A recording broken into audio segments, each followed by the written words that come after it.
मैं पृथ्वीराज सिंह, सहायक अध्यापक जनता ज्ञान विकास जूनियर हाई स्कूल बैतपुरा से। आज का नया टॉपिक है समकोण त्रिभुज। जिन बच्चों को कोई भी दिक्कत हो तो समकोण त्रिभुज में हम आज आपको बताएंगे समकोण त्रिभुज क्या होता है। सबसे पहले हम डिफाइन करते हैं समकोण त्रिभुज, ऐसा त्रिभुज जिसका एक कोण 90 अंश का होता है। ठीक है, एक कोण कितने अंश का होगा? 90 अंश का। जैसा कि आप ये देख पा रहे होंगे, देखें इधर आके, ये देखिए ये त्रिभुज।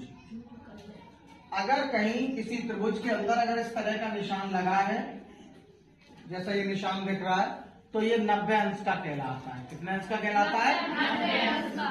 ऐसा त्रिभुज जिसका एक कोण 90 अंश का होता है उसे हम समकोण त्रिभुज कहते हैं। समकोण त्रिभुज के सामने मतलब 90 अंश के सामने ये भुजा है, आपका नाम डाल देते हैं इस त्रिभुज का ABC। तो 90 अंश के जो सामने वाली भुजा है उसका नाम क्या है? AC। तो AC को हम कहेंगे कर्ण। क्या कहेंगे बेटे? कर्ण।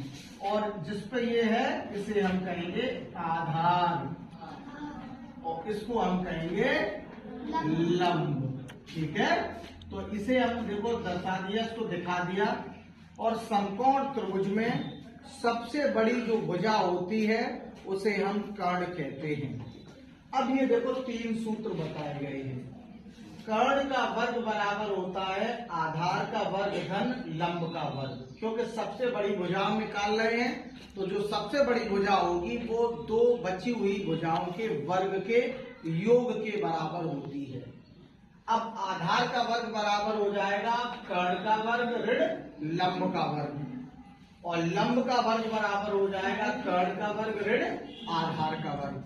अच्छे से समझ में आ गया? तो देखिए समकोण त्रिभुज क्या होता है। समकोण त्रिभुज ऐसा त्रिभुज होता है जिसका एक कोण 90 अंश का होता है, उसे हम समकोण त्रिभुज कहते हैं। समकोण त्रिभुज में जो 90 अंश का कोण होता है उसके सामने वाली हम भुजा को हम कर्ण कहते हैं, और ये जो नीचे भुजा दिख रही है इसको हम लंब कहते हैं, और जो ये भुजा है उसे इसे हम आधार कहते हैं, और जो ये भुजा है उसे हम लंब कहते हैं। तो हमारे हिसाब से ये टॉपिक आपका बहुत अच्छे से समझ में आ गया होगा। तो बताइए हमको कि कर्ण का वर्ग बराबर क्या होता है?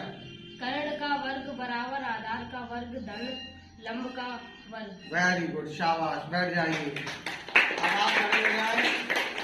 आप बताइए आधार का वर्ग बराबर क्या होता है?